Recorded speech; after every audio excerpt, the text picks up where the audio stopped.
घरों की छतों को सोने की बनाता, गैरों की घरों की छतों को सोने के बनाता, और मैं उनके घरों को चांदी के बनाता, और उनके घरों की सीढ़ियाँ जो ऊपर चढ़ते हैं, ये सीढ़ियाँ भी सोने और चांदी की होती। और एक रिवायत में है कि मैं उनके बदन को लोहे के बनाता कि उनको कभी बीमारी ना आती। लेकिन ईमान वाला उनकी हालत को देखकर अपने ईमान को छोड़ देता। वलौला अन यकून अन्नासु उम्मतन वाहिदतन लजअलना लिमन यकफुरु बिर्रहमान लिबुयूतिहिम सुक़ुफन मिन फिद्दा व मआरिज अलैहा यदहरून व लिबुयूतिहिम अबवाबन व सुरुरन अलैहा यत्तकिऊन व ज़ुख़रुफा व इन कुल्लु ज़ालिका लम्मा मताउल हयातिद दुनिया वल आखिरतु इंद रब्बिका लिल मुत्तक़ीन। अल्लाह ने आयात में दुनिया की हकीकत को बोला है। अल्लाह ने दुनिया को धोखे का सामान कहा। दुनिया धोखे का सामान है। धोखा दिखता नहीं लेकिन है तो धोखा, कि दुनिया धोखे का सामान है। दुनिया तो मच्छर का पर है और दुनिया तो मकड़ी का जाला है। अल्लाह ने दुनिया के 3 नाम दिए हैं। दुनिया तो मच्छर का पर है, जनाह वऊदा, बैतुल अनकबूत है, मकड़ी का जाला है, और दुनिया तो धोखे का सामान है, मताउल गुरूर है। उधर आयत फरमाते रहमतुल्लाह कि दुनिया में दाखिल होना तो बहुत आसान है, मगर इससे निकलना बहुत मुश्किल है। आसानी से बिल्डिंग बना ली, आसानी से मॉल बना लिया, आसानी से बहुत बेहतरीन फर्नीचर की दुकान खोल दी। दुकान का बनाना बहुत आसान है, लेकिन दुकान से निकलना मुश्किल है। कारोबार में दाखिल होना बहुत आसान है, कारोबार से निकलना मुश्किल है। दुनिया में दाखिल होना तो बहुत आसान है, इससे निकलना बहुत मुश्किल है। कितने कारोबार वाले आज तक अल्लाह की दीन की मेहनत में एक दिन लगा नहीं सके। अगर कि वो हलाल रोजी कमाते क्यों न हो, लेकिन ऐसी दुनिया पर अल्लाह तबारक व तआला की तरफ से बवाल फटकार है। तो इंसान को अल्लाह ताला को बुला दे, जो दुनिया इंसान को अल्लाह ताला की मारिफत से दूर कर दे, अल्लाह ताला की याद से गाफिल कर दे। तो कुरान करीम में अल्लाह ताला ने ऐसे लोगों की तारीफ फरमाई है, ऐसे ताजिरों की जो नमाज के वक्त तक कारोबार को बंद कर लेते हैं। अब्दुल्लाह बिन उमर रज़ियल्लाहु अन्हु बड़ा मदीना मुनव्वरा के बाजार में खड़े थे और अचानक असर की अजान हुई, और असर की अजान की आवाज़ कान में पड़ते ही तमाम के तमाम लोग मदीने के अपनी दुकानों से इस तरीके पर निकल कर मस्जिदों की तरफ आने लगे जिस तरह उनको किसी ने बुलाया। अपने कारोबार छोड़ रहे हैं, अपनी दुकानें छोड़ रहे हैं। इब्ने उमर फरमाते इसी वक्त मेरे ज़हन में बात आई कि अल्लाह ने कलामुल्लाह की आयत इन्हीं लोगों के बारे में उतारी है। रिजालुन ला तुल्हीहिम तिजारतुन वला बैउन अन ज़िक्रिल्लाह व इक़ामिस्सलाह व इताइज़ ज़कात यख़ाफ़ून यौमन ततक़ल्लबु फ़ीहिल क़ुलूबु वल अबसार लियजज़ियहुमुल्लाहु अहसना मा अमिलू व यज़ीदहुम मिन फ़ज़लिही इन्नल्लाहा यरज़ुक़ु मन यशाअु बिग़ैरि हिसाब। ये तो मर्द है। अल्लाह ने कुरान करीम में से लोगों को रिजाल कहा, रिजाल, ये तो मर्द है, रिजाल है। रिजालुन ला तुल्हीहिम तिजारतुन, कि उनके बड़े बड़े बिजनेस, उनके बड़े बड़े तिजारती कारोबार और उनकी तिजारती मंडियाँ और उनकी मुलाजमतें और उनके शौबे उनको अल्लाह के दीन से नहीं रोकते। उनका खरीद फरोख्त, उनका खरीदना और उनका बेचना और उनका मालों का सप्लाई करना न उनको अल्लाह के जिक्र से रोकता है, न नमाज के कायम करने से रोकता है और न ज़कात के देने से रोकता है, क्योंकि उनके दिल में ईमान है, उनके दिल में अल्लाह की ज़ात आली से होने का यकीन है और उनके दिल में आखिरत का ताल्लुक है। यख़ाफ़ून यौमन ततक़ल्लबु फ़ीहिल क़ुलूबु वल अबसार, वैसे दिन से डरते हैं जिस दिन आंखें भी पलट जाएगी, दिन भी पलट जाएगा। वो लोग क़यामत के दिन से डरते हैं, उनके दिल में क़यामत के दिन का इस्तेहदार है और उनके दिल में आखिरत का इस्तेहदार है और उनको दोबारा उठने पर अल्लाह तबारक व तआला की ज़ात आली के होने पर यकीन है। इसलिए जैसे उनके कान में अजान की आवाज़ पड़ती है, अपने कारोबार को खुला रखकर अल्लाह के घर की तरफ चले जाते हैं। अब्दुल्लाह इब्न मुबारक रहमतुल्लाह अलैह के ज़माने में लोहार का इंतकाल हुआ। इब्न मुबारक रहमतुल्लाह अलैह बहुत बड़े अल्लाह के वली गुजरे हैं, मुहद्दिस गुजरे हैं। लोहार, हद्दाद, लोहा कूटने वाला, उसको किसी ने ख्वाब में देखा, लोहार को पूछा कि तेरी क्या गुजरी? तो उसने कहा अल्लाह ताला ने मेरा मकाम वक्त के बहुत बड़े मुहद्दिस और वक्त के बहुत बड़े औलिया अब्दुल्ला इब्न मुबारक के साथ अल्लाह ताला ने मेरा हशर को किया। एक लोहा कुटने वाला, उसका हशर एक अल्लाह ताला के नेक बंदे के साथ होता है जिनका दुनिया में और आखिर में बहुत बड़ा मकाम है। ख्वाब में देखने वाले को ताज्जुब हुआ, एक पूरा दिन लोहा कुटता था बाजार में, मार्केट में, और उसका इतना बड़ा अल्लाह तबारक व तआला की निगाह में मकाम है।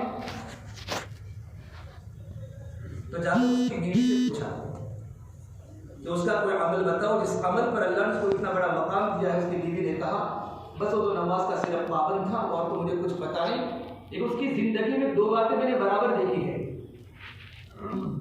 एक तो मैंने उसकी जिंदगी में देखा है जब वो लोहा कुटता था और उसके हाथ में हथौड़ा होता था और उसके कान में अजान की आवाज पड़ती थी, अल्लाहु अकबर अल्लाहु अकबर, अल्लाह सबसे बड़ा है, अल्लाह सबसे बड़ा है। उसके दिल में अल्लाह की किबरियाई की अजमत थी, उसके दिल में अल्लाह के नाम की अजमत थी कि हथौड़ा ऊंचा उठाने के बाद हथौड़े से लोहे को नहीं कुटता था बल्कि हथौड़ा पीछे से फेंक देता था और अजान के कलिमा सुनकर सर पर टोपी लगाकर मस्जिद के दरवाजे को पकड़ता था कि अब तो मुझे मेरे अल्लाह ने मस्जिद के अंदर बुलाया है। एक लोहा कूटने वाले के दिल में ईमान की ये कैफियत थी। आज बड़े बड़े काम करने वाले साथियों की नमाज देखें कि उनके दिल में अल्लाह के नाम की अजमत कितनी है, उनके दिल में अल्लाह की ताकत की अजमत कितनी है, उनके दिल में अल्लाह की किबरियाई की अजमत कितनी है। सईद इब्न मुसैयब रहमतुल्लाहि अलैह बहुत बड़े ताबीई गुजरे हैं, पूरी दुनिया उनको जानती है, दुनिया के अंदर बड़े मशहूर ताबीई हैं। जैतून का बड़ा उनका कारोबार था। जैसे हमारे मशहूर होता है भाई सुरे बम्बई कांच वाला, कोई लोखंड वाला, कोई कोलसे वाला, ये अक्सर नमक बिरादरी में ज़्यादा होता है कि आदमी कारोबार के नाम से उनको पहचानते हैं, उसी से मशहूर भी कर लेते हैं, कांच वाला, पतरे वाला, कढ़ाई वाला। इस तरह सईद इब्न मुसैयब जैतूनी से मशहूर थे कि कौन थे? जैतूनी। वो कसम खाकर फरमाते अल्लाह की कसम मैंने 40 साल से किसी मुख्तदी की पीठ नहीं देखी। इतने वो नमाज के पाबंद थे कि मैंने 40 साल से इमाम के अलावा किसी मुख्तदी की पीठ नहीं देखी। मैं सफ़े उल्ला का पाबंद हूँ और 15 साल तो मेरे ऐसे गुजरे अपनी जिंदगी के कि मेरे मस्जिद में आने के बाद अज़ान हुई। इतनी बड़ी तिजारत और इतने बड़े कारोबार करने वाले के दिल में अल्लाह के नाम की अजमत देखो। अल्लाह के नाम की अजमत होती है तो अल्लाह के अहकाम की भी अजमत होती है। और दूसरी बात फरमाई कि एक तो ये बात थी कि उसके दिल में अल्लाह ताला की अजमत थी। नंबर रात का वक्त होता था तो इब्न मुबारक रहमतुल्लाह अलैह अपने घर की छत पर खड़े होते थे और अपनी घर की छत पर खड़े होकर अल्लाह के सामने मुनाजात करते थे, रात को नवाफिल पढ़ते थे और घंटों घंटों अल्लाह तबारक व तआला के सामने मुनाजात करके रोते थे। तो मेरा शौहर बिस्तर पर तड़प भी कहता था काश अगर मैं भी थोड़ा सा फारिग होता और मेरे पास अगर वक्त होता तो मैं भी इब्न मुबारक रहमतुल्लाह अलैह की तरह मुसल्ला बिछाकर अल्लाह के सामने गिड़गिड़ा कर रोता, लेकिन मैं मजबूर हूँ, पूरा दिन लोहा कुड़ते कुड़ते थक जाता हूँ तो रात को मैं सो जाता हूँ। एक नेक नियति की बुनियाद पर और एक नेक नियति की बुनियाद पर और नेक अमल की अच्छी सोच की बुनियाद पर अल्लाह ताला उसका हशर क्या फरमाया। ये इब्न मुबारक के साथ हदीस पाक का खुलासा है। आदमी को कल क़यामत के मैदान उसकी नीयतों के मुताबिक उठाया जाएगा। उसके दिल में क्या नीयत थी, उसके दिल में क्या अज़ाइम थे। तो अल्लाह ने कुरान में कहा तो ऐसे मर्द हैं कि जिनका खरीदना जिनका बेचना न अल्लाह के जिक्र से रोकता है, न नमाज कायम होने से रोकता है, न ज़कात देने से रोकता है, कि उनके दिल में अल्लाह तबारक व तआला की ज़ात आली से यकीन है और उनके दिल में आखिरत का ताल्लुक है कि अल्लाह के नाम की अजमत कि बंदा नमाज का पाबंद बने।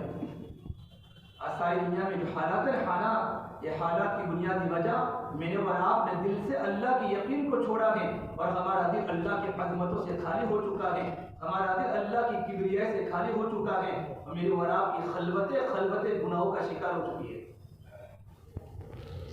अल्लाह के नबी सल्लल्लाहु अलैहि वसल्लम ने सहाबाए किराम के दिलों पर मेहनत फरमाकर सहाबाए किराम के दिलों को चमकदार बनाया था कि उनके दिलों में सिर्फ अल्लाह तबारक व तआला की ज़ात आली से होने का यकीन था, उनके दिल में आखिरत का डर था।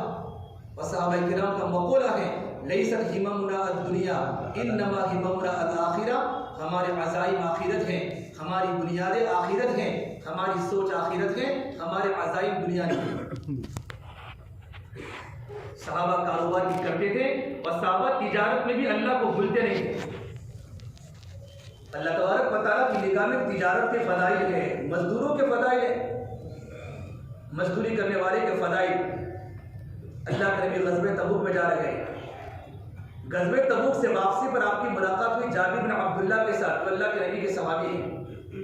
जब उनसे मुलाकात फरमाई तो उनके हाथ खुरदुरा वाले थे, सख्त थे। काम करते करते आदमी के हाथ सख्त हो जाते हैं, तो उनके हाथों में खुरदुरापन था। तो पूछा, जाबिर तुम्हारे हाथ में सख्ती है? मैंने ग़ज़वे तबूक में जाने के पहले ऐसी सख्ती तुम्हारे हाथ में नहीं देखी थी। तो कहा, अल्लाह के नबी, मैं लोहा कूदता हूँ, मैं लकड़े फाड़ता हूँ, लकड़े फाड़ता हूँ। तो आप सल्लल्लाहु अलैहि वसल्लम ने जाबिर बिन अब्दुल्लाह के हाथों को चूमा और ये फरमाया, हादिही यदुन ला तमस्सुहुन नार, ये मुबारक हाथ इसको जहन्नम की आग कभी छू नहीं सकती। अल्लाह के नबी सल्लल्लाहु अलैहि वसल्लम ने एक मजदूर के हाथों को, मजदूर सहाबी के हाथों को चूमकर मजदूरों की फजीलत सुनाई।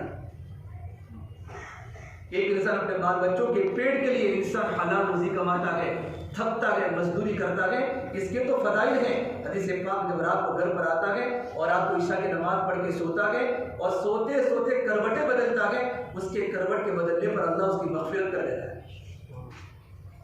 ये मजदूर के फदाइल है। हमारे मजदूरी को नहीं छोड़ना, अगर कारोबार को छोड़ना है कि दुकान से आखिरत बना और अपनी मजदूरी से आखिरत बना और अपने कारोबार से आखिरत बना, अपनी बड़ी बड़ी मिलों से आखिरत को बना।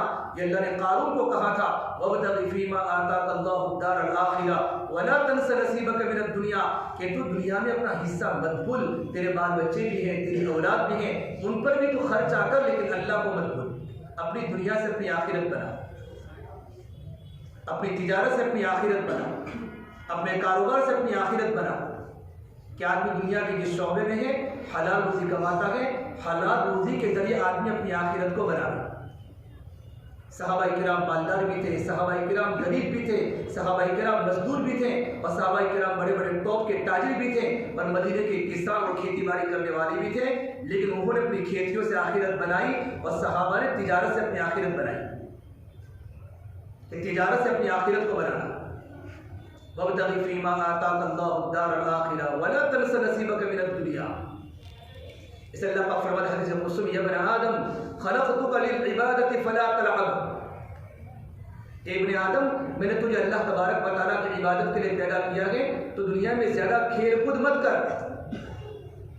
इबादत, इंसान की तख्लीक का मकसद अल्लाह तबारक व तआला की इबादत है कि बंदा अल्लाह तबारक व तआला को पहचाने, अल्लाह तबारक व तआला की मारिफत को हासिल करे। या बनी आदम खलक़तुका लिल इबादति फला तलअब, कि मैंने तुझे अल्लाह तबारक व तआला की इबादत के लिए पैदा किया है, तो ज़्यादा दुनिया में खेल कूद मत कर। ये पूरी की पूरी दुनिया मेरे भाई खेल कूद है। इअलमू अन्नमल हयातुद दुनिया लइबुन व लहवुन व ज़ीनतुन व तफ़ाख़ुरुन बैनकुम व तकासुरुन फ़िल अम्वालि वल औलाद। अल्लाह फरमाते हैं, लोगों दुनिया दिल के कानों से बात सुन लो, ये सारी के सारी दुनिया खेल कूद है। ये बड़े के बड़े कारखाने खेल कूद हैं, ये बड़ी बड़ी मिलें खेल कूद हैं, ये छोटे छोटे कारोबार भी खेल कूद है, और ये तो लहव लाइब है, दुनिया की डेकोरेशन है। मैंने अल्लाह तबारक व तआला की इबादत के लिए पैदा किया है। 95% लोग दुनिया में बेनमाजी हैं और 5% नमाजों का मजमा है, वो भी घरों पर मुसल्ले बिछा कर बैठा है। अपने घरों में मुसल्ले बिछा दिए, फजर में ज़ोहर में घरों पर नमाज पढ़ता है।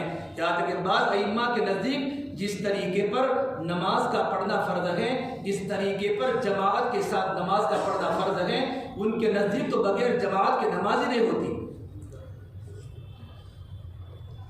अब्दुल्लाह इब्न मक्तूम रज़ियल्लाहु ताला अन्हु एक नाबीना सहाबी है।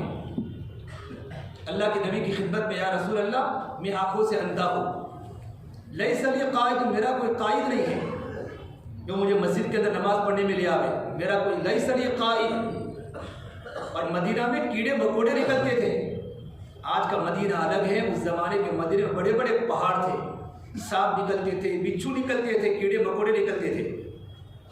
मुझे मस्जिद में लाने वाला कोई, न मेरा पोतरा है न मेरा बेटा है, लैसा ली कायद, तो क्या मैं घर पर नमाज पढ़ सकता हूँ? इजाज़त मांगी। अल्लाह के नबी सल्लल्लाहु तबारक अलैहि वसल्लम ने उनके उज़र को देखकर घर पर नमाज पढ़ने की छुट्टी दे दी कि आप घर पर नमाज पढ़ सकते हैं। अब्दुल्लाह इब्न मक्तूम रज़ी अल्लाह तआला अन्हु जब वो घर की तरफ रवाना हुए, जिब्रील आसमान से उतरे और जिब्रील ने कहा, या रसूल अल्लाह, आपने इब्ने उम्मे मक्तूम को घर पर नमाज पढ़ने की इजाज़त दे दी? फरमाया, हाँ, मैंने घर पर नमाज पढ़ने की इजाज़त दे दी कि अल्लाह के नबी और मेरा अल्लाह तो ये फरमाता है, इब्ने उम्मे मक्तूम की तो ऐसी नमाज जिनकी बुनियाद पर अल्लाह ताला पूरे मदीने वालों की नमाज कबूल करता है। आपने उनको वापस बुलाया, उनको वापस बुलाओ। फिर आपने बतौर हिकमत के पूछा, हल तस्मउन निदा, क्या तुम्हारे कान में अजान की आवाज़ पड़ती है? कि नाम या रसूल अल्लाह, कि फिर तो आपको मस्जिद में आना ही पड़ेगा। अंधे सहाबी को घर पर नमाज पढ़ने की इजाज़त नहीं दी। अच्छा नौजवानों का तबका घरों पर मुसल्ले बिछाकर बैठा है और मेरे नबी ने कभी गुस्सा नहीं किया। और आपने इस वक्त गुस्सा करके फरमाया है, मुझे इतना गुस्सा है कि जो लोग अपने घरों में नमाज पढ़ते हैं कि मैं मदीने के जवानों को हुक्म करूं कि उनको घरों को जाकर आग लगा दें। जो लोग घरों में नमाज पढ़ने के आदी होते हैं, इन पर मेरे नबी का इतना गुस्सा है। जो लोग नमाज ही नहीं पढ़ते, उन पर मेरे नबी का गुस्सा कितना होगा। अरे बाप तबलीग में है लेकिन बेटा नमाज नहीं पढ़ता, बीवी नमाज नहीं पढ़ती और पोता नमाज नहीं पढ़ता, नवासा नमाज नहीं पढ़ता, पूरे घर में लोग नमाज से दूर हैं। और मेरे नबी को अल्लाह ने हुक्म फरमाया, नबी जी अपने घर वालों को नमाज का हुक्म कीजिए और खुद भी नमाज पर जमिए। अपने घर वालों को नमाज का हुक्म करो और खुद भी जमो। तुम्हारे जमने पर तुम्हारे घर वाले नमाज की पाबंदी करेंगे और तुम्हारे घर वालों के माहौल से तुम्हारा जमना भी आसान होगा। और आगे मेरे अल्लाह ने कहा, हम आपसे रोजी का सवाल नहीं करते, ला नसअलुका रिज़्क़ा, रोजी तो हम आपको देते हैं, नहनु नरज़ुक़ुक। या नमाज और रोजी क्या मतलब? अक्सर इंसान नमाज को रोजी की बुनियाद पर छोड़ता है। नमाज का वक्त तक होता है लेकिन दुकान का शटर बंद नहीं होता। देखो जुहापुरा सर्किस के मार्केट में करीब मस्जिद है या नमाज खड़ी हो चुकी है और माइक में इमाम साहब कुरान पढ़ते हैं, उसके कान में तिलावत की आवाज़ आती है। एक गाहक की बुनियाद पर नमाज को आगे पीछे करता है। उलमा ने लिखा है, जिस तरह नमाज के छोड़ने पर हालात आते हैं, इस तरह नमाज के बिगाड़ने पर अल्लाह की तरफ से हालात आते हैं। कि नमाज के छोड़ने पर हालात है तो नमाज के बिगाड़ने पर भी हालात है। और अल्लाह ने कहा, फवैलुल लिलमुसल्लीन अल्लज़ीना हुम अन सलातिहिम साहून, बड़ी बर्बादी है उन नमाज पढ़ने वालों के लिए। नमाज पढ़ने वालों को फरमाया, बड़ी बर्बादी है उन नमाज पढ़ने वालों के लिए जो अपनी नमाज को जल्दी जल्दी पढ़ते हैं। एक साल में हुजूर की खिदमत में आए और अल्लाह के नबी के सामने नमाज पढ़ी। जब नमाज मुकम्मल हुई तो कहा, ता सल्ली फ़इन्नका लम तुसल्ली, नमाज को दोबारा पढ़ो, तुमने नमाज ही नहीं पढ़ी। अल्लाह के नबी का ज़माना है, तुमने नमाज नहीं पढ़ी। दोबारा नमाज पढ़ी। दोबारा नमाज के मुकम्मल होने के बाद फरमाया, सल्ली फ़इन्नका लम तुसल्ली, नमाज को पढ़ो, तुमने नमाज नहीं पढ़ी। अभी रुकू भी किया है, सजदा भी किया है, नमाज भी मुकम्मल है, लेकिन आप फरमाया तुमने नमाज नहीं पढ़ी।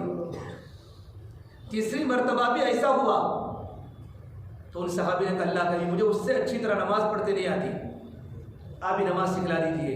सहाबा नमाज को सीखा करते थे। आज तो मुख्तदी इमाम की गलती निकलता है, इमाम साहब को नमाज पढ़ाते नहीं आती। तेरी नमाज का क्या हाल है? जैसे रूह वैसे फरिश्ते। तेरी खुद की तो नमाज देख। कुल हुवल्लाहु अहद, क्या मतलब है? कह दीजिए कि अल्लाह एक है और कुल की जगह कुल पढ़े, कुल हुवल्लाह, तो नमाज टूट गई। कुल के माना होता है तू खा और कुल के माना होता है तू कह। दो कौफ के माना होता है कहना और काफ के माना होता है खाना। नमाज गई। नमाज तो सीखने की जरूरत है। कल्बुन के माना होता है दिल और कल्बुन के माना होता है कुत्ता। इंग्लिश में एक ही की लिखा जाएगा लेकिन अरबी में फर्क होता है कौफ और काफ का। अल्लाहुम्मा सल्ली अला मुहम्मद, या अल्लाह अपने नबी पर रहमत भेज। तो अल्लाहुम्मा सल्ली पढ़े तो माना बदल गया, या अल्लाह तो अपने नबी पर तलवार खींच। सल्ली की जगह सल्ली हुआ, नमाज गई। इनको इंसान है तो इमाम साहब के पास अगर नमाज को सही करे, आपने फरमाया तुम रुकू से उठते वक्त कौमा को सही नहीं करते और यूं अगर तुम्हारी नमाज इस हालत पर रही तो कल क़यामत के मैदान में नबी के लाए दीन पर कभी नहीं उठोगे। और नमाज को सही करने की तरगीब दी। और वो सिद्दीक ने हुजूर के पास नमाज सीखी कि वो सिद्दीक तुम्हारी नमाज के अल्लाह के नबी जैसी। और अब्दुल्लाह बिन ज़ुबैर रज़ी अल्लाह तआला अन्हु सिद्दीक अकबर के पास उन्होंने अपनी नमाज को सीखा है। साहबा फरमाते थे जिस तरह हमने अल्लाह के नबी के पास ईमान को सीखा, इस तरह हमने अल्लाह के नबी के पास नमाज को सीखा। कि नमाज के पढ़ने पर भी हालात है, क्योंकि नमाज को हमने बिगाड़ा है। अक्सर मजमा नमाज नहीं पढ़ता। और वक़्ल इमाम इब्राहिम साहब फरमाते हैं कि ठंडी की रातें तो नियामत बारिदा है। सर्दी के मौसम में नियामत बारिदा, ठंडी नियामत कि इंसान को नींद भी मुकम्मल मिले और इंसान को सुबह में उठने का मौका भी मिले। ततजाफा जुनूबुहुम अनिल मज़ाजि'i यदऊन रब्बहुम खौफन व तमआ, कहा कि वो नौजवान जिनके पहलू रातों को बिस्तरों से जुदा रहते थे और अल्लाह तबारक व तआला को पुकारते थे, डरते हुए भी और अल्लाह से उम्मीद करते हुए भी। इस्लाम की लहरें कहाँ तक पहुंची हैं और मेरे और आपकी नमाज की हालत क्या है? कि नमाज को सीखने की ज़रूरत है और नमाज पर मेहनत करने की ज़रूरत है। कि जब सफ़े सही नहीं होते, सफ़े के सफ़ों के सही न होने पर गाँव में इख्तिलाफ होता है। जब अजान सही नहीं होती, हदीस पाक का खुलासा है कि जब अजान बस्तियों में सही नहीं होती और जब मस्जिदों की सफ़े सही नहीं होती तो सफ़ों के सही न होने की बुनियाद पर और अजान के गलत कलिमात की बुनियाद पर दिलों में इख्तिलाफ पैदा हो जाता है। और अल्लाह के नबी सल्लल्लाहु तबारक व तआला अलैहि वसल्लम घंटों घंटों आप नमाज को शुरू नहीं फरमाते थे, तकबीर के बाद सफ़ों को सही फरमाते थे। सव्वू सुफूफकुम फ़इन्न तस्वियत सुफूफ मिन इक़ामतिस सलाह, अरे सफ़ों को सही करो, नमाज की मुकम्मल होने की निशानी सफ़ों की दुरुस्तगी है। रख लिया 4000 का मुअज्जिन, अरे मुअज्जिन को तनख्वाह 13-15 हज़ार दो, ये तो अल्लाह के नबी का मुअज्जिन है। और हदीस पाक में है कल क़यामत के में जब मुअज्जिन उठेगा, अजान कहते कहते उठेगा और हम तमाम के तमाम पैदल सवार होंगे, वो अल्लाह तबारक व तआला की बेहतरीन सवारी पर सवार होकर आएगा और उसकी गर्दन तमाम से लंबी होगी। गर्दन लंबी होने का मतलब ये होता है उसका मकाम सबसे ऊंचा होगा। वो अल्लाह के बंदों को अल्लाह की दावत दे रहा है। एक मरतबा आप सल्लल्लाहु तबारक व तआला अलैहि वसल्लम ने मुअज्जिन के फ़ज़ाइल सुनाए, अजान के फ़ज़ाइल। तो सहाबाए किराम अजान करने में सहाबाए किराम इख्तिलाफ हुआ, हम अजान करें, हम अजान करें। हज़रत उमर ने फरमाया अल्लाह के नबी मैं चाहता हूँ मैं मस्जिद का मुअज्जिन बनूँ। आपने कहा उमर एक वो ज़माना आएगा मेरी उम्मत का सबसे बदतरीन इंसान मस्जिद का मुअज्जिन होगा, ताकि उसको कुछ देना कम पड़े। कि सबसे बड़ा मकाम दुनिया में इमाम और मुअज्जिन का होता है, उससे बड़ा मकाम तो इंस्पेक्टर का भी नहीं होता और दुनिया के प्राइम मिनिस्टर का मकाम नहीं होता। ये मुसल्ला मेरे नबी का है।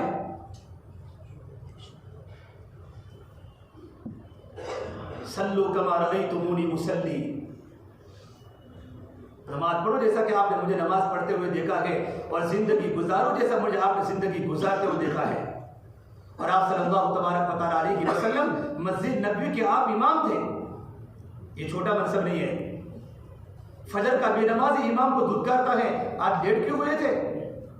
तो घर पर था, वो बेचारा कभी कभी लेट हो जाता है, उसके भी तकाज़े, उसके भी हाजत बशरिया है। अरे उसका तो इकराम करो, हमें नमाज पढ़ाता है।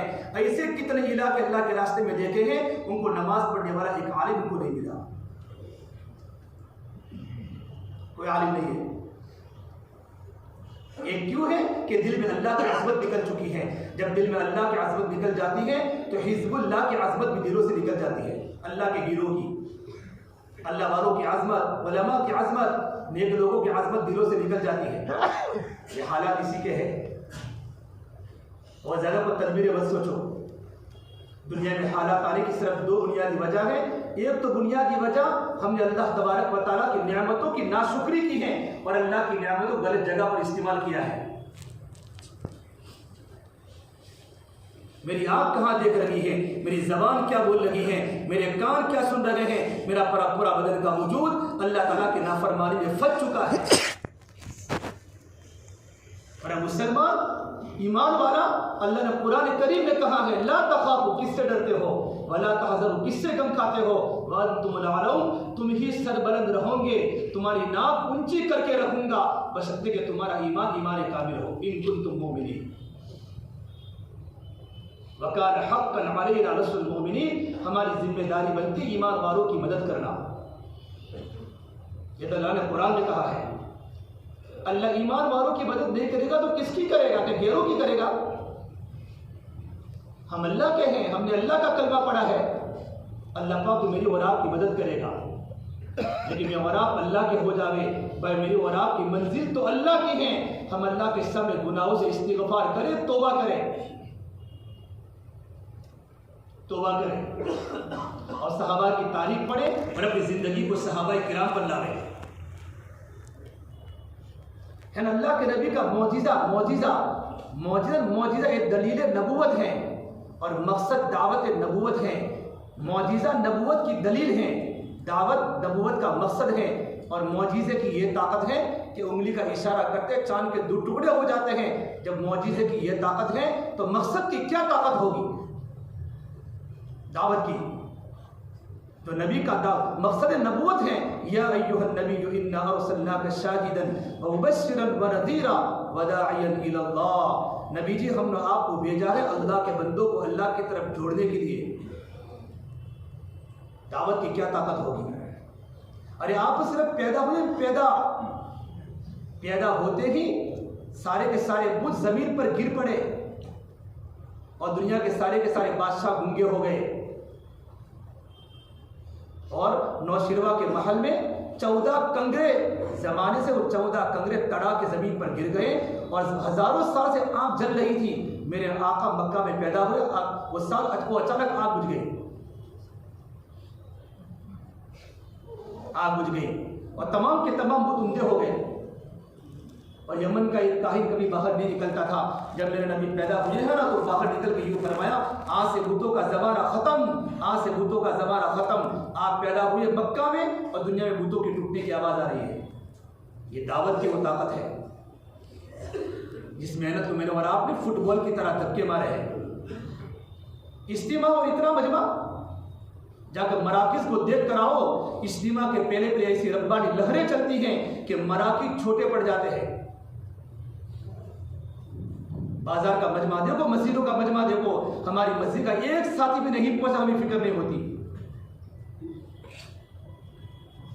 दिल में अल्लाह की आज़मत खत्म हो चुकी मेरे भाइयों। हम दिल में अल्लाह की आज़मत को लावे और अल्लाह के काम की आज़मत को लावे। फिर देखो अल्लाह ताला हमारे साथ है और अल्लाह ने हमेशा सहाबा की मदद फरमाई है। अमर इब्न आस की जमात गई मुल्क रूम में, 8 लाख का मजमा है मुल्क रूम में, सहाबा 8000 है। वासिल इब्न अस्क़ा फरमाते रज़ी अल्लाह तआला अन्हु, हमारी तादाद दुश्मनों के मुकाबले में कितनी थी?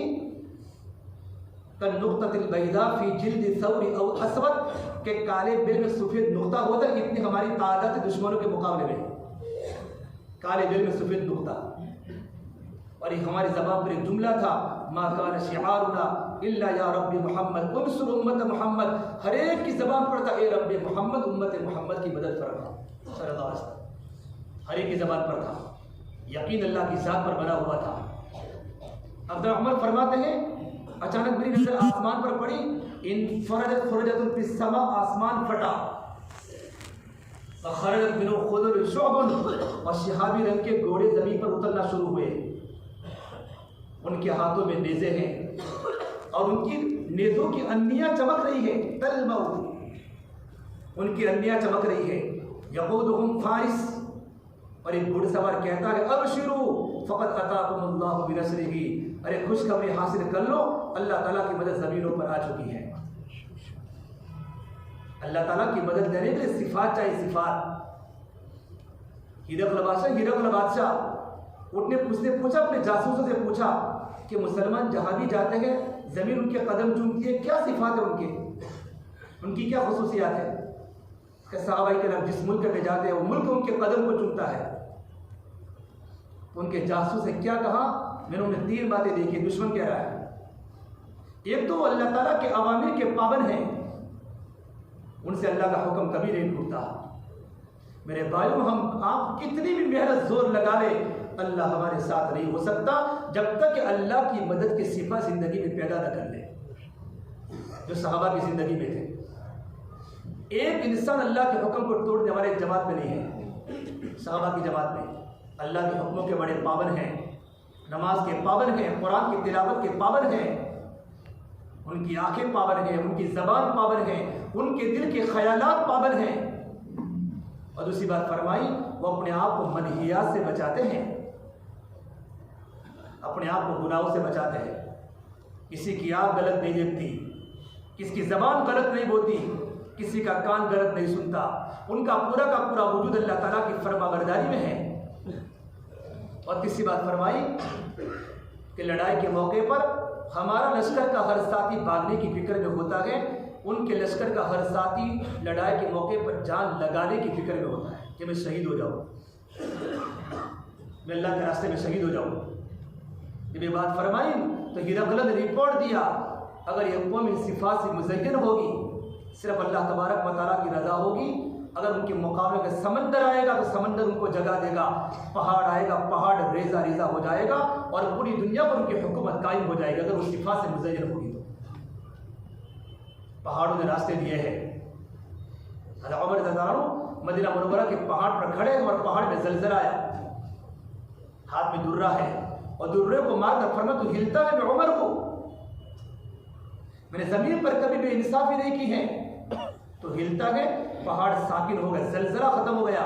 उलमा ने लिखा है इसके बाद से लेकर आज तक मदीना मुनव्वरा में 1 पॉइंट ज़लज़ला नहीं आया। जब बंदा अल्लाह का हो जाएगा तो अल्लाह बंदे के हो जाएंगे। उक़बा बिन नाफ़िअ रज़ियल्लाहु तआला अन्हु अफ्रीका के जंगल में है, सहाबा की जमात साथ में है, और देखा रास्तों में चीते भी हैं, रास्तों में शेर और भेड़िए मिले, और उनको तो कैरवा में बनानी थी छावनी, मरकज बनाना था, मरकज या तो दावत का मरकज बनाना है, लेकिन चारों तरफ दरिंदे हैं, जहरीले जानवर, जंगल था, तो क्या करेंगे, तदबीर नहीं सोची। अल्लाह की जात पर यकीन था। उक़बा बिन नाफ़िअ बिन जमाल खड़े हुए, जिनकी कब्र अलजज़ाइर के पहाड़ों पर है, अल्लाह के रास्ते में निकलते निकलते लड़ते लड़ते शहीद हो गए अलजज़ाइर में। और पहाड़ की चोटी पर खड़े होकर ऐलान किया, 70 सहाबा को साथ मिला, 17 सहाबा, और ऐलान किया, अय्युहल हशरात वस्सिबा, ये जंगल के दरिंदों, जंगल के कीड़े मकोड़ों, नहनु नाज़िलून, हम को यहाँ मरकज़ बनाना है, हमको यहाँ छावनी बनानी है, नहनु अस्हाब मुहम्मद सल्लल्लाहु अलैहि वसल्लम, हम अल्लाह के नबी के सहाबा हैं, हम अल्लाह के रास्ते में हैं, तुम यहाँ से कूच करो, जंगल को खाली कर दो। और हमारे ऐलान के बाद जो भी देखेगा उसको हम कत्ल कर देंगे। उलमा ने लिखा है ऐलान के बाद देखा ना तो शेर अपने बच्चों को लेकर जा रहा है और भेड़िया अपने बच्चों को लेकर जा रहा है, आन की आन पूरा का पूरा जंगल खाली हो चुका, पूरा का पूरा जंगल खाली हो चुका आन की आन में। और कितने बड़े लोग इस मंजर को देखकर इस्लाम कबूल करने पर मजबूर हो गए। ये कौन सी ताकत थी। मदीना मुनव्वरा में इब्ने उमर अपने घर से निकले, जब रास्ते में देखा कुछ लोग खड़े हुए हैं, पूछा भाई क्यों खड़े हो, कि रास्ते में शेर खड़ा है, भेड़िया खड़ा है, हम तो लोग कुत्ते से भी डरते हैं। क्यों? हर एक का खौफ दिल में है, अल्लाह का खौफ नहीं है। हर एक का खौफ दिल में है, अल्लाह का खौफ नहीं। नमाजें छूट रही है और तन्हाइयाँ इतनी नापाक हो चुकी मेरी और आपकी कि अल्लाह मुझे और आपको बचा रहे, कि अल्लाह का खौफ नहीं है। बाप का तो खौफ है बेटे को, लेकिन अल्लाह का खौफ नहीं है। अंदर का ईमान और तकवा दिलों से निकल चुका है। तो भेड़िए का कान पकड़ा, उतरे अपनी सवारी से, बगला से, खच्चर से, और कहा तू यहाँ खड़ा है और ईमान वालों का रास्ता रोकता है। भेड़िया कान हिलाता हिलाता भाग गया, भेड़िया कुत्ता नहीं। फिर इब्ने उमर ने तकरीर फरमाई कि इब्ने आदम पर वही चीज मुसल्लत होती है जिससे इब्ने आदम डरता है। ये बात फरमाई, इब्ने आदम पर वही चीज होती है मुझसे इससे इब्ने आदम डरता है। अगर इब्ने आदम के दिल में अगर अल्लाह का खौफ पैदा हो जावे, दुनिया की कोई ताकत इब्ने आदम को डरा नहीं सकती। ये चीज सहाबा ने सीखी थी अपनी जिंदगी में। यकीन भी अल्लाह का, डर भी अल्लाह का। यकीन भी अल्लाह का है, डर भी अल्लाह का है। सहाबा की जमात मुल्क के रूम में पहुंची। मुल्क के रूम में 3 लाख रूमी हैं, 30,000 सहाबा है। कितने रूमी? 3 लाख रूमी। आप सहाबा की सीरत पढ़िए। और 30,000 सहाबा, उसमें 1,000 सहाबा है, बाकी 29,000 ताबिईन हैं। तो रूम का जो था बादशाह सिपहसालार जबला में, हमने सोचा कि हमारे यहाँ 60,000 तो अरब है। एक अरब कबीला इस्लाम में दाखिल नहीं हुआ था, बनु गस्सान। क्या तो अरब से लड़ेंगे, लोहा लोहा से टकराएगा। 60,000 और 30,000। खालिद बिन वलीद को पता चला तो अपने जमात के अमीर अबू उबैदा बिन जर्राह को फरमाया, मुझे 30 साथी दे दो 60,000 के मुकाबले में। कितने? 30 दे दो। अबू सुफियान ने कहा खालिद 60 ले लो। अबू सुफियान ज़माने जाहिलियत में तो बहुत बड़ा ताकतवर था, इस्लाम में अगर बुज़दिली दिखाता है। अबू उबैदा बिन जर्राह ने कहा भाई खालिद, अबू सुफियान की बात मान लो, 30 की जगह 60 ले लो ताकि 1,000 के मुकाबले में हो जाए। वो 60,000 है, 30 की जगह पर 60 ले लो। तो कहा अबू उबैदा, मैं इन सहाबा को जानता हूँ, मैंने उनकी जिंदगियाँ देखी है। वो ऐसे लोग हैं कि अगर वो अल्लाह के सामने हाथों को उठाते हैं, अल्लाह उनके हाथों को कभी रद्द नहीं करता। फिर गिनाओ नाम, तो शुरू किया ऐन फजल इब्न अब्बास, अब्बास का बेटा फजल कहा है, खड़ा हो जाए। शुरू किया अहले बैत से, ऐन फजल इब्न अब्बास, अब्बास का बेटा फजल, अली के बाद। फिर ऐन जुबैर इब्न अवाम, अवाम का बेटा जुबैर कहा है। ऐन अमर बिन तमीमी, अमर बिन तमीमी कहा है। फिर उमैर कहा है, जो कबीले बनु तैब का डाकू राफी बिन उमैर, कितने कबीले को लूटा है, नबी की दावत पर इस्लाम कबूल किया है। और चौथे नंबर पर नाम पुकारते हैं, उसका वो मकाम हुआ है कि हाथ उठाकर उसके हाथों को रद्द नहीं करता। राफी बिन उमैर कबीले बनु तैब का डाकू था। मेरे नबी की मेहनत की तासीर है कि फरमाया अबू बकर के बेटे अब्दुर्रहमान कहा है, अब्दुल्लाह बिन उमर कहा है, उबादा बिन सामित कहा है, शुरहबिल बिन हसना कहा है, ज़रार बिन अज़बर कहा है। यूं करके नाम सुनाना शुरू किए। निकले 60।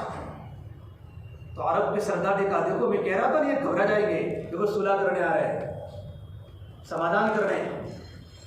खालिद, मुझे मालूम था तुम समाधान करने आओगे, कि समाधान करने नहीं आए। फिर क्यों आए? वो मुकाबला करने आए। वो भी सामने अरब था। अरब, खालिद वापस जाओ, वापस, तुम्हारी माए हमें ताना देगी। अरब 60,000 के सामने 60। तो कहा ताना तो उस वक्त देगी जब तुम बचोगे। अल्लाह की जात पर यकीन था मेरे भाइयों। जो मुकाबला हुआ है, मुकाबला, और अबू उबैदा की जमात तो वहां बैठी है, वो गए मैदान में और 60 ने सफ़े बनाई। सब बड़ी ताकत है, सब। जब इंसान का जब इंतकाल तो फरिश्ते सफ़ो लगा कर आते हैं, यूँ करके। देखो मुर्दा जब यूँ देखे ना, इंतकाल के वक्त समझ लेने का उसको अल्लाह की ज़ियारत हो रही है। आसमान के फरिश्ते यूँ करके नीचे उतरते उसको लेने के लिए, अगर मोमिन रूह होती है तो। मुकाबला हुआ और 60 की जमात, पहले हमले पर सफ न टूटी, दूसरे पर सफ न टूटी और तीसरे पर सफ टूट गई। खालिद ने कहा 6-6 की जोड़ियाँ बना दो, 6-6 की जोड़ियाँ। खालिद अपनी जोड़ी 6 की बनाई। खालिद बिन वलीद, फजल बिन अब्बास, जुबैर बिन अवाम, उबादा बिन साबित और अब्दुल्लाह बिन अबू बकर और शुरहबिल बिन हसना, 6 की जोड़ी बनी। और ज़र्रार बिन अज़बर ये कुरान की आयत पढ़ के सबको तरगीब दे रहे हैं, इन्नल्लाह अस्तरा मिनल मुमिनीना अनफुसहुम व अम्वालहुम बिअन्न लहुमुल जन्नह युक़ातिलूना फ़ी सबीलिल्लाह फ़यक़तलूना व युक़तलून वअदन अलैहि हक़्क़न फ़ित तौराति वल इंजील वल कुरआन व मन औफ़ा बिअहदिही मिनल्लाह फ़स्तबशिरू बिबैइकुम अल्लज़ी बायअतुम बिही व ज़ालिका हुवल फ़ौज़ुल अज़ीम। आज तो चालाकियों का दिन नहीं है, आज तो कुर्बानियों का दिन है, जान लगाने का दिन है, जान बचाने का दिन नहीं है। जिसका जान गया उसको जन्नत की खुशखबरी है। उबैदा बिन साबित फरमाते खालिद बिन वलीद पर 20 हमले हुए, 20। फिर आगे फजल बिन अब्बास खड़े थे, और कहते या माशरल किलाब, ये कुत्तों की जमात, अना फज़ल इब्न अब्बास हाज़ा ज़ुबैर बिन अवाम, मैं अब्बास का बेटा फजल हूँ, ये अवाम का बेटा ज़ुबैर है, आओ। मुकाबला हो रहा है, फजर के बाद का चालू है। या उबैदा बिन सामित अमीर जमात, अबू उबैदा रोने लगे, अबू सुफियान खालिद ने हमारे सहाबा को शहीद कर दिया, सहाबा को ख़त्म कर दिया, चलो चलते हैं। अबू सुफियान ने कहा अब नहीं, भेजा क्यों, अब भेज दिया है तो मैं जाना नहीं। अब दोनों की बात चालू थी, अचानक आवाज आई भागने की कि 60,000 का लश्कर दुम मारकर भाग रहा है, क्या चलो अब। तो खालिद बिन वलीद के साथ सिर्फ 20 सहाबा है, बाकी सब सहाबा दिखते रहे और दुश्मन भाग रहा है। खालिद बिन वलीद रो रहे, कहाँ गए सब, का देखो लाशों की तादाद 5,000 उनके लोग मर चुके थे, देखा तो उसमें 10 सहाबा की लाशें मिली, कि बाकी 30 कहाँ हैं। हो सकता है पीछे गए हो, पीछे जाकर देखा है तो उसमें 20 सहाबा किराम उनके पीछे भागे तो उनको पकड़ने के लिए वो मिल गए, 5 कैद हो गए। और अल्लाह ने मुसलमानों को पता नसीब फरमाई, उनके दिल में अल्लाह की ज़ात पर यकीन था, वो अपनी जानों को लगाने के माहिर थे, अल्लाह की ज़ात पर यकीन था। मेरे नबी ने सिर्फ यही सिखाया था, अल्लाह का काम कर लो, अल्लाह तुम्हारे साथ हो जाएगा। और अल्लाह बड़े ताकत वाले, अल्लाह बड़ी कुदरत वाले हैं। गज़वे बदर के मौके पर क्या हुआ, गज़वे बदर के मौके पर सहाबा जंग करने नहीं निकले हैं, अल्लाह ने खुद निकाला है। जिब्रील ने कहा अल्लाह के नबी, अबू सुफियान मुल्क के शाम से माल को लेकर उसके माल को जाकर लूटो ताकि उनकी हिम्मत कमजोर हो जाए। तो मेरे नबी ने 313 लिए, कोई साथ में कुछ नहीं, 2 घोड़े सवार है, बाकी कुछ नहीं। मैदान अल्लाह को पता है आगे क्या कराना है, लेकिन अल्लाह ने तैयारी नहीं, न ज़हनी तैयार। और 313 निकले, अबू सुफियान दूसरे रास्ते से पहुंच चुका, अबू जहल लश्कर लेकर आ गया, 1,000 का लश्कर लेकर आ गया। और वो हथियारों से मुसल्लह, घोड़े भी हैं, ऊंट भी हैं, जीरा भी हैं, वक्त में सब कुछ है, सारे असबाब सहाबा के पास कुछ नहीं। आप बेटा क्या करेंगे। और सहाबा किराम के दिल में थोड़ा सा ख्याल आया था, हम थोड़े आए हैं यहाँ, हम तो सिर्फ माले गनीमात को लूटने के लिए आए थे। अल्लाह ने कुरान में कहा है वइन्न फरीक़म मिनल मुमिनीन लकारिहून, उनके दिल में थोड़ा सा ख्याल आया था कि हम तो जंग करने नहीं आए थे, हम तो ऐसे आए थे। लेकिन अब नौबत आ गई, मेरे नबी ने मशवरा किया क्या करेंगे, बताओ क्या राय है, करें कि वापस चले जावे। अबू सिद्दीक़ खड़े, अल्लाह के नबी आप जो कहेंगे हम तैयार हैं। फिर हमने फिर मशवरा किया क्या करेंगे। मिक़दाद बिन अस्वद खड़े हुए कि या रसूल अल्लाह इज़न ला नक़ूलु कमा क़ालत बनु इसराईल इज़हब अंत व रब्बुका फ़क़ातिला इन्ना हाहुना क़ाइदून नहनु नक़ूलु इज़हब अंत व रब्बुका फ़क़ातिला ला नक़ूलु बल नहनु नुक़ातिलु मअका इन्ना मुक़ातिलून। ये अल्लाह के हम इस तरह नहीं करेंगे जिस तरह बनु इसराइल ने मूसा को कहा था तुम्हारा रब जाके लड़ो, हम तो यहाँ बैठे हैं, हम वो बात नहीं कहेंगे। हम मूसा की उम्मत नहीं है, हम तो मोहम्मद रसूलुल्लाह की उम्मत है। आप आगे दौड़ाओ हम तैयार है, पीछे दौड़ाओ हम तैयार है, आपके इशारे चाहिए सिर्फ। तब भी आप बार बार मशवरा कर रहे सहाबा से, बताओ क्या करेंगे। आपका मनसा मदीने के अंसार की तरफ था कि अंसार की क्या राय है। साद बिन मुआज़ खड़े, अल्लाह के नबी हम ये समझ रहे थे कि आप मुहाजिरीन से पूछ रहे हैं, हमारी भी वही राय है, लेकिन हमको लगता है कि आपका मंशा हमारी तरफ है। कहा कि साद बिन मुआज़ तकरीर फरमाई है जो ये अल्लाह के नबी हम तो आपके हाथों के तीर हैं, आप आगे बढ़ो पीछे बढ़ो दाहिनी तरफ बाई तरफ, आप कहोगे बरके गिमार तक घोड़े दौड़ाने हैं, हम बरके गिमार तक अल्लाह के नबी घोड़े दौड़ाएंगे। अगरचे हमारी औरतें बेवा हो जाए, हमारे बच्चे यतीम हो जाए, हम आपका साथ नहीं छोड़ सकते। इस उम्मत ने मेरे नबी का साथ छोड़ दिया है, वो मजमा मेरे नबी ने तैयार किया था। फिर आपने अपने छप्पर में आपने रोकर अल्लाह से दुआ की है और यूँ कहा अल्लाहुम्मा इन तहलिका हादिहिल इसाबा फलन तुअबद, या अल्लाह अगर पूरे 313 को हलाक कर दिया कि सूरे ज़मीन पर तेरी पूजा करने वाला कोई बाकी नहीं रहेगा। ये 313 की क्या फजीलत थी बदरीन सहाबा की। आपने कहा जिब्राइल ने कहा या रसूल अल्लाह बदरी जो फरिश्ते उतना आसमान से, उनकी सबसे ज़्यादा वक़्त अल्लाह तबारक व तआला के नज़दीक है, जिसमें बदरी साहबा की है। तो भाई काम शुरू हुआ है, अल्लाह तबारक व तआला ने सहाबा की यकीन अल्लाह की ज़ात पर था। हम तदबीरें सोचते हैं, तदबीर ज़रूरी है, यकीन अल्लाह की ज़ात पर हो, यकीन बनाने की सिफात चाहिए। इस्तस्तगीसून रब्बकुम, सहाबा सिर्फ यूं दे अल्लाह अल्लाह, इस्तस्तगीसून रब्बकुम फस्तजाब लकुम, तो अपने रब से फरियाद तलब कर रहे थे, अल्लाह ने तुम्हारी दुआ को कबूल कर ली। या जबान पर जुमला था अल्लाह मदद, एक फा बताता है अल्लाह ने मदद को जमीन पर भेज दी फौरन, अन्नी मुमिद्दुकुम बिअल्फिन मिनल मलाइकति मुर्दिफीन, अल्लाह ने 1000 फरिश्ते जमीन पर उतारे। तालिब फरमाते हैं अचानक मैदान में थोड़ा हवा का तूफान आया, हवा का तूफान। अल्लाह के नबी हवा का तूफान का देखो, जिब्राइल 500 फरिश्तों को लेकर जमीन पर उतर रहा है घुड़सवार होकर।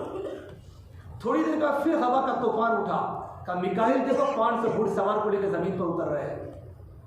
और मेरे भाइयों, फिर अल्लाह ने कुरान में कहा है, और बदर में फरिश्ते लड़े हैं, फदरिबू फौकल अनाक वदरिबू मिनहुम कुल्ल बनान।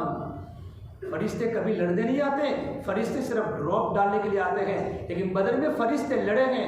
और तफसीर कुर्तुबी में लिखा गया, जो फरिश्ते बदर में आए तो फरिश्ते अभी दुनिया के अंदर मौजूद है, वो आसमान पर वापस नहीं गए। जब तक ये उम्मत मुहम्मदिया बदरी वाले सहाबा के सिफा जिंदगी में पैदा कर लेगी, ये बदरी फरिश्ते उनकी मदद में पहुंच जाएंगे।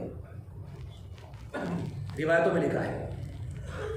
फिर अल्लाह की मदद आई मेरे भाइयों, और अल्लाह ने मुसलमानों को फतह नसीब फरमाई। मेरे नबी के चचा फरमाते, अब्बास फरमाते हैं, अब्बास अल्लाह के नबी के चचा इतने लंबे थे कि जब उस घोड़े सवार होते थे, उनके दोनों के दोनों पैर जमीन पर लटकते थे घुड़सवार पर। उनको पकड़ा, एक पतले सहाबी ने उनको बांधा और बांध हुजूर की खिदमत में आए कि अल्लाह के नबी आपके चचा को मैंने बांधा है। अच्छा, अब्बास ने कहा तुमने नहीं बांधा, मुझे चौथे आसमान के फरिश्ते ने बांधा है, तुम मुझे क्या बांधते? मैंने जब एक फरिश्ता मुझे बांध रहा है। यह है अल्लाह ताला की मदद। मेरे भाइयों, अल्लाह की मदद के असबाब है कि बंदा अल्लाह ताला की जब मदद को ले लेता है ना, अल्लाह ज़मीनों पर अल्लाह अपनी मददों को उतारता है, लेकिन बंदा अपने दिल में ईमानी सिफात पैदा करे।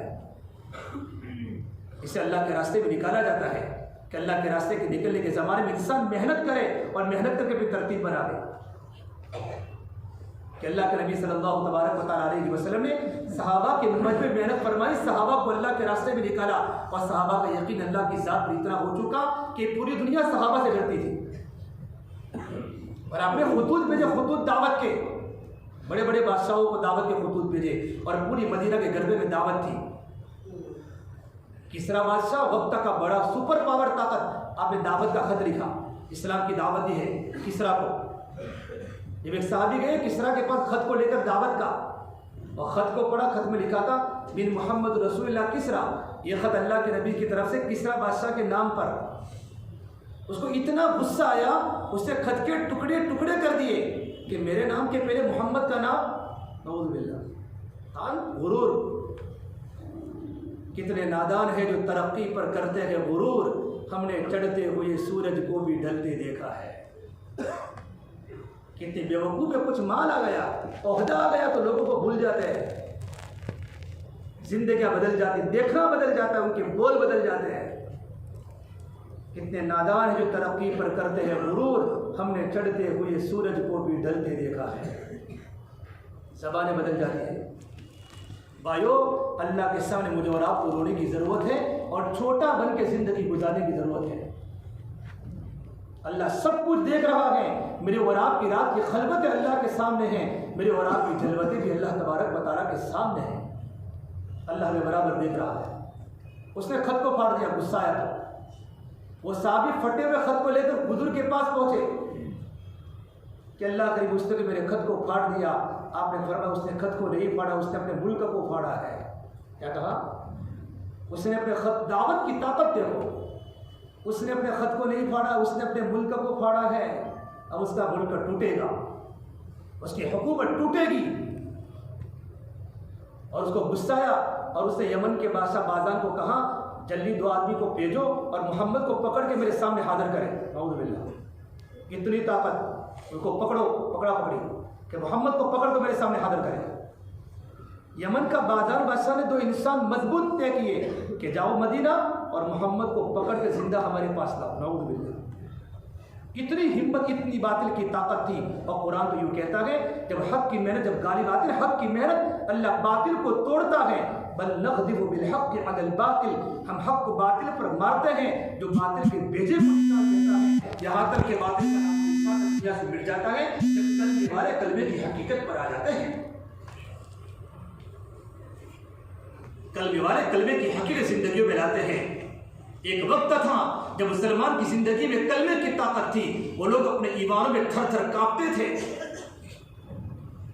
अपने घरों में बैठे बैठे डरते थे कि ईमान वालों ने कलमा सीखा हुआ था, हमारे पास कलमे की ताकत थी। हुजूर के पास आए, ये क्यों आए कि तुमको पकड़ दे, बड़ी बड़ी मुझे कि मुझे पकड़ दे, कि किसने भेजा है, कि हमारे रब किसरा ने भेजा है। और उनके चेहरों पर, दोनों के चेहरों पर दाढ़ी मुशरिक थे। तो आपने कहा तुमने दाढ़ी क्यों कटाई है, कि तुमने दाढ़ी क्यों कटाई है, कि हमारे रब किसरा ने हमको दाढ़ी कटाने का हुक्म दिया है। तो मेरे नबी ने यूं करके चेहरा फेर दिया और फरमाया हमारे रब ने तो हमको दाढ़ी बढ़ाने का हुक्म दिया है। मुशरिक के चेहरे पर दाढ़ी नहीं थी, मेरे नबी ने चेहरा फेर दिया। फिर फरमाया क्यों आए हो, कि तुमको पकड़ दे। तो आप मुस्कुराए और आपने फरमाया तुम्हें कुछ पता भी है, रात को तुम्हारे बादशाह को उनके लड़के ने कत्ल कर दिया, किसरा को। क्या बात कर, तो किसरा को सुपर पावर ताकत किसने, कि तुम उसके बेटे ने। कोई टेलीफोन का जमाना नहीं था, कोई व्हाट्सएप का जमाना नहीं था, नबी मदीने में है, अल्लाह इत्तिला करा जिब्राइल के जरिए। तहकीक की तो पता चला किसरा कत्ल हो चुका है, उसने अपने खुद को नहीं फाड़ा, उसने अपने मुल्क को फाड़ा है। नबी की बात है। लड़का बैठा गद्दी पर और लड़के ने देखा कि उसके बाला खाने में एक दवा है, उसमें लिखा है ताकत की दवा, कि मेरा बाप ताकत की दवा पीता था, जैसे उसका नशा पावरफुल था, मैं भी ताकत की दवा खाऊंगा, उसमें जहर था। जैसे उसने यूं करके खोल के खाई, वही गिर पड़ा, उसने अपने खत को नहीं फाड़ा, उसने अपने मुल्क को फाड़ा है। और किसरा की ताकत टूटी है। राजा उमर के ज़माने में किसरा फतह हुआ है और किसरा का माल गनीमत मदीना में आया है, और सहाबा ने किसरा में अपने ईमान के झंडे लहराए हैं और पूरी ताकत खत्म हुई है। सहाबा को दुनिया की लालच नहीं थी। जब मदीना मुनव्वरा में जब माल पहुंचा, माल गनीमत का, सोने चांदी के जेवरात के ढेर आए, और बादशाह का वो ताज जो सोने वो चांदी से बना हुआ था, एक सहाबी के पैर में आया। तो किसी ने कहा पता है तेरे पैर में क्या है, कि हाँ मैं उस खुदा को जानता हूँ, जिस खुदा की ताकत को जानता, उस खुदा ने बादशाह के सर से ताज को निकाल कर हमारे पैरों में रगड़ा, उस खुदा की ताकत को जानता हूँ। और राजा उमर ने जब माल गनीमत खोला है तो कहा सुराका का है, सुराका जानते हो, जब आप हिजरत के मौके पर आप मक्का से रातों रात निकले थे तो सुराका ने पीछा किया था और सुराका का घोड़ा जमीन में धंस गया था। फिर आपने दुआ की, घोड़ा निकल गया, लेकिन बार बार सौगुन की लालच थी। तो आपने कहा सूरा का वो कैसा दिन होगा जब तेरे हाथ में किसरा के सोने के कंगन होंगे। अब उस वक्त वो बात फरमाई थी। अच्छा मैंने कहा किसरा का, सूरा का बिन मालिक कहाँ है? सहाबी बन गए बाद में। कहा वो तो 90 साल की उम्र है और बीमार है, कि उनको चारपाई के साथ लाओ मस्जिद नबी में, और उनको लाया गया और उनको कंगन पहनाया। हजरत ने फरमाया किसरा सूरा का याद है? मेरा नबी ने फरमाया सूरा का वो कैसा दिन होगा जब तेरे हाथ में किसरा के सोने के कंगन होंगे। नबी की बात, मेरे नबी ने फरमाया अल्लाह के रास्ते में निकल जाओ, अल्लाह तुम्हारा घर का निजाम, अल्लाह तुम्हारे माल का निजाम। इंसान को 2 रुपयों पर यकीन है, लेकिन इंसान को अल्लाह की बातों पर यकीन नहीं है। अल्लाह के नबी सल्लल्लाहु तबारक व तआला अलैहि वसल्लम मेहनत करके सहाबा की दिलों में अल्लाह की यकीन को उतारा था, अल्लाह की ताकत को उतारा था कि करने वाली ज़ात सिर्फ एक अल्लाह की है। जब सहाबा पहुंचे ना बाला खाने में हिरकल के पास, तो सहाबा की जमात नीचे बैठी और बाला खाने में बादशाह था, और सहाबा ने इसे कहा ला इलाहा इल्लल्लाह अल्लाहु अकबर। तो बाला खाना हिलने लगा, बाला खाना हिलने लगा, पूरा महल। बादशाह ने कहा क्या कर, तुम अपने जिक्र को बंद करो, कि हम तो कुछ भी नहीं कहते। ये फरमाया तुम्हारे घर तुम पढ़ते हो तो हर चीज हिलती है कि नहीं, सिर्फ तुम्हारा ईमान ही हिलता है। उनके अल्लाह के बोल की वो ताकत थी, जो वो खाली पढ़ते थे ना अल्लाह अकबर, तो पूरा का पूरा बाला खाना जमीन पर गिर जाता था। दिल में कुछ नहीं था, सिर्फ दिल में अल्लाह था, अल्लाह की मदद का यकीन था पूरा। दुनिया की हर चीज उनके ताबे हो गई। अबू रिहाना समंदर में सफर कर रहा अबू रिहाना, और कुरान करीम को सी रहे, और कुरान करीम को सीते सीधे सुई समंदर में चली गई। समंदर टंकी नहीं, समंदर बाहर, सुई गिर गई। तो क्या कहते हैं, अल्लाह तुझे तेरी अल्लाह तेरी जात का वास्ता मेरी सुई वापस कर दे, वरना दोस्ती टूट जाएगी। हदीस पाक में है, वो सुई यूं करके पानी पर खड़ी हो गई, उन्होंने ले लिया और कुरान करीम को सीना शुरू कर दिया। या तो कोई थोड़ी चमक हो जाए, पूरी दुनिया देखने आवे, चमत्कार, अल्लाह के हजारों चमत्कार दुनिया में होते हैं, लेकिन बंदे को अल्लाह की जात पर यकीन नहीं है। और इब्न मालिक सोए हुए अरीहा में, अरीहा एक गिरजा थी, गिरजा आज मस्जिद बन चुका है, जमातें वहां ठहरती भी हैं। उस गिरजा में और इब्न मालिक सोए हुए थे, उसमें तो गिरजा थी। अचानक आँख खोली तो शेर सामने आ रहा, शेर। तो उन्होंने अपने हथियार निकाले ताकि शेर से बचाव कर सके। तो शेर ने बोला, और इब्न मालिक अमसिक, रुक जा, मैं अल्लाह की तरफ से पैगाम लेकर आया हूँ। क्या पैगाम है कि मुझे मेरे अल्लाह ने कहा है कि मुआविया को मेरा सलाम बोलना। कि कौन मुआविया के? अबू सुफियान के बेटे मुआविया, उनको मेरा सलाम बोलना। बात समझते हो? हुजूर जा रहे जन्नतुल बकी से नमाज पढ़ा के, 100 भेड़िया है हुजूर के सामने, 100 भेड़िया है, आप सहाबा साथ में हैं, और भेड़िया हुजूर की देखने लगे। आपने फरमाया ये सब नुमाइंदे बनकर आए हैं कि तुम्हारे पास बकरियां है ना, तो उनकी रोजी मुकर्रर कर लो, एक बकरी साल का, उनका कोटा मुकर्रर कर दो। यूँ फरमाते हैं अगर तुम हमारा कोटा मुकर्रर करोगे ना, हम कभी तुम्हारी बकरी, वो इंसाफ था कि बकरियां भी घबराती थी। हालांकि बकरियां तो उनकी खुराक है, भेड़िए भी घबराते, कहीं हमारे मुंह में हराम का लुकमा ना आ जाए। आपने कहा साहबा बताओ तुम्हारी क्या सामने, अल्लाह की बहुत तंगी है, हम कैसे दे सकते हैं उनको? तो आपने फरमाया, यूं फरमाया, जाओ जहां मौका मिले ले लेना। ये तो देने के लिए तैयार नहीं है कि भेड़िए नुमाइंदे बन के आए। अफ्रीका के एक जंगल में एक इंसान बकरियां चला रहा है अरब में, और भेड़िए ने बकरी पर हमला कर लिया। तो उसने बकरी को उसके मुंह से निकाला, किसी भी तरह बचाया। तो भेड़िया दुम पर बैठ गया और कहा, तो मेरी रोजी को खींचता है, ये तो मेरी रोजी है। तो क्या भेड़िया बोलता है अरबी में? भेड़िया अरबी में बात करता था। अजब बिलिसान फसीह अरबी की मुबीन। तो भेड़िया ने कहा, वाह अजबा मिन ज़ालिक, तुझे मेरे अरबी बोलने पर ताज्जुब होता है? मैं इससे बड़ी ताज्जुब की बात बताऊं, मोहम्मद अरबी सल्लल्लाहु तबारक व तआला अलैहि वसल्लम मदीना में लोगों को अल्लाह के दीन की दावत दे रहे, और तू यहाँ बकरियां चलाता है।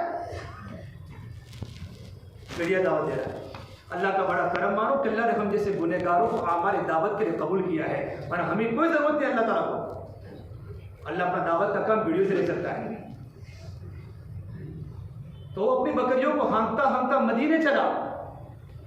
हुजूर को अल्लाह ने कह दिया जिब्रील के जरिए, ऐसा वाक़या हुआ है। तो आपने कहा सलातु जामिया, वे तमाम सहाबा आज असर की नमाज मस्जिद नबी में पढ़े, तमाम साहब आ गए। और आपने कहा भेड़िए वाले को कहा, भेड़िए का वाक़या सुनाओ। उसको बोला अल्लाह के नबी को कैसे मालूम पड़ गया?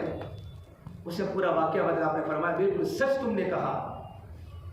मेरे नबी ने फरमाया क़यामत कायम नहीं होगी उस वक्त तक जब तक इंसान का हाथ में जो होता है कोड़ा, जिसे बकरियों को चलाता है, उसका कोड़ा उससे बात न करने लगे, उसके जूतों की पट्टी उससे बात न करने लगे, और जब तक दरिंदा उससे बात न करने लगे, और जब तक उसकी रान उसके घर पर जाने, घर से निकलने के बाद उसके घर में क्या गड़बड़ हुई है, उसकी रान जब तक उससे बात न करेगी तब तक क़यामत कायम नहीं होगी। यह आपने अलामा जो क़यामत बताई, उसने इस्लाम कबूल किया। अबू सुफियान और सफ़वान बिन उबैय हरम में खड़े हैं, मक्का के हरम में, और देखा एक हिरन जा रहा है और पीछे भेड़िया जा रहा है, और हरम में शिकार करने की इजाज़त बोलो है, पाबंदी में शिकार करने की इजाज़त नहीं है। अबू सुफियान सफ़वान खड़े हैं, अचानक हिरन ने छलांग लगाकर हरम में दाखिल हो गया, हरम के हदूद में। भेड़िए ने यूं करके अपने पैरों को वापस कर दिया। अबू सुफियान ने कहा ये भेड़िया भी हरम के हदूद को जानता है, ये भेड़िया भी हरम के हदूद को जानता है। तो भेड़िए ने कहा वाह अजबा मिन ज़ालिक, इससे बड़े ताज्जुब की बात बताओ क्या कि मोहम्मद अरबी सल्लल्लाहु तबारक व तआला अलैहि वसल्लम लोगों को ईमान की दावत दे रहे हैं और तुम लोगों को जहन्नम की दावत दे रहे हो। तो अबू सुफियान ने यूँ कहा सफ़वान को, ये बात तो मक्का में जाकर किसी को मत बताना, वरना सारे के सारे मक्का वाले इस्लाम कबूल करने के लिए मदीना चले जाएंगे। जानवर अल्लाह के दीन की दावत देते थे, पूरा माहौल दावत का था कि सहाबा ने अल्लाह को ले लिया था। मेरे भाइयों, अल्लाह को ले लो, और अल्लाह के लेने का ये रास्ता है। अल्लाह के रास्ते के निकलने के ज़माने में अल्लाह की बड़ाई को बोलकर, अल्लाह की ताकत को बोलकर और अल्लाह की बड़ाई को सुनकर और अल्लाह ताला की ताकत को सुनकर अल्लाह के यकीन को दिल में उतारना है। ये करने वाली ज़ात सिर्फ एक अल्लाह की है। फिर इंसान किसी से मुतासिर नहीं होता। जब गए रबीब मालिक जब गए बादशाह के पास दावत देने के लिए, बादशाह ने कहा कल तुम आइयो। छोटे बच्चे सहाबी खच्चर पर गए। जब गए दूसरे दिन बुलाने के लिए बादशाह के पास गए तो रोका दरबारियों ने, कहा जा रहे हो? आए नहीं है, बादशाह ने हमको बुलाया है, जाने दे। किसी से मुतासिर नहीं होता कि सबके सामने अदब नहीं करनी पड़ती। जब आदमी अल्लाह से मुतासिर होगा ना, दुनिया की किसी बड़ी हस्ती से मुतासिर नहीं हो सकता जो उसके दिल में दावत है। रिबिन आमिर अपने छोटे छोटे खंजरों को लेकर गए और फिर खच्चर को कहा बाजू तकिए वो तकियों से उसका खच्चर बांध दिया और 3 अंदर गए, 3 थे नुमाइंदे बन के आए थे और अपने खंजरों से कालीन को चिरते गए। बादशाह के पास जाकर बैठ गए तो दरबार यूं करके देखने लगे, यार ये कैसे लोग हैं, इतने बड़े बादशाह के सामने ऐसे ही बैठ गए। तो रिबिन आमिर ने कहा भाई तुम क्यों घबराते हो, टेंशन क्यों लेते हो? हमारे तुम्हारे बादशाह के पास बैठे तुम्हारी इज्जत में कमी नहीं आएगी। हमारे तुम्हारे बादशाह के पास बैठे तुम्हारी इज्जत में कमी और हमारा कोई मकाम बुलंद नहीं होगा, तुम चुपचाप बैठो। तो बादशाह ने पूछा क्यों आए हो? आए नहीं, अल्लाह ने भेजा है। इन्नल्लाह इब्तअसना, और वहाँ महर में तकरीर फरमाई है। हमारी दुनिया में आने का मकसद क्या है?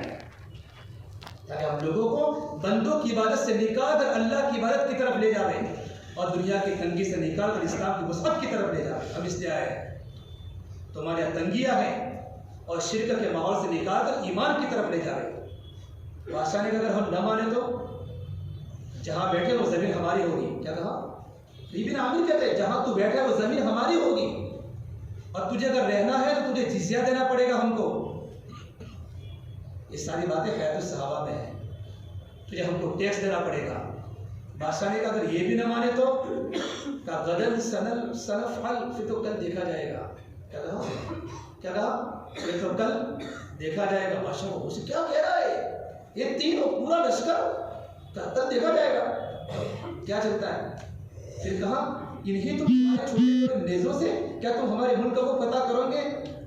हमारे नेज़ों को मत देखो, ये तो मैदान बताएगा कि हमारे साथ कौन है। बादशाह ने कहा उनको उनके सर में मिट्टी डालो, और मिट्टी डालकर तुमको यहाँ से रवाना करो। तो पूछा तुम में जिम्मेदार कौन है तुम्हारी तीनों में? तो जिसको पूछा उसने कहा मैं जिम्मेदार हूँ। क्योंकि मिट्टी उठा ली थी तो अपना नाम लिया, अपने अमीर साहब का नाम नहीं लिया और तीनों मिट्टी उठाकर बाहर निकाले उनको। आखिरी दरबार तो आखिरी दरबार को जाकर रिबिन आमिर ने कहा तेरे बादशाह को जाकर कह देना कि तेरे बादशाह ने हमको मिट्टी दे दी है, कल ये मुल्क कभी हमारा होगा। इस मुल्क की मिट्टी हमको दे दी है ना, ये मुल्क कभी कल हमारा होगा। और वहाँ सहाबा ने इस्लाम के झंडे गाड़े हैं। डर गए हम, काम करने के काम करो, अल्लाह की मदद का इंतजार कर रही है। सलमान फारसी को किस तरह का? सलमान मदाइन के गवर्नर थे कि मदाइन में चोरियाँ होती है, तो पहले बहुत समझाया चोरियों को कि चोरियाँ मत करो। तो फिर एक खत लिखा और जंगल मदाइन के जंगल में कहा एक खत जंगल में डाल दो। दरिंदों ने खत पढ़ा और ये लिखा कि रात को इतने बजे के बाद तुम शहर में आ जाओ, तुमको कोई शहर में चलता फिर उसको फाड़ खाओ। जंगल के दरिंदों ने सलमान फारसी की बात सुनी और रात का जब जितना वक्त लिया इतने वक्त पर पूरे शहर में जंगल के दरिंदे फैल गए और पूरे शहर की चौकीदारी कर रहे हैं खाली खत के जरिए। सलमान फारिस जिसका बाप आग का पुजारी था, उसके बेटे को अल्लाह ने हिदायत दी है और उस मकाम पर पहुंचे हैं कि जंगल के दरिंदे उनकी पर्ची को सुनकर मदाइन की सिक्योरिटी करते थे। मेरे भाइयों और आप कहाँ हैं और हमारे ईमान की वैल्यू कहाँ है? हमारे ईमान की कमजोरी कितनी है? हम और आप अल्लाह के रास्ते में निकल कर अपने ईमान को मजबूत करें। अभी हमारा इज्तिमा है, इज्तिमा के पहले पूरे घर घर में इज्तिमा की फिक्र हो रही हो, घर घर में रातों का रोना हो रहा हो और घर घर की मुलाकात हो रही हो कि हमारे घर मस्जिद से अल्लाह के बंदे अल्लाह के रास्ते में निकले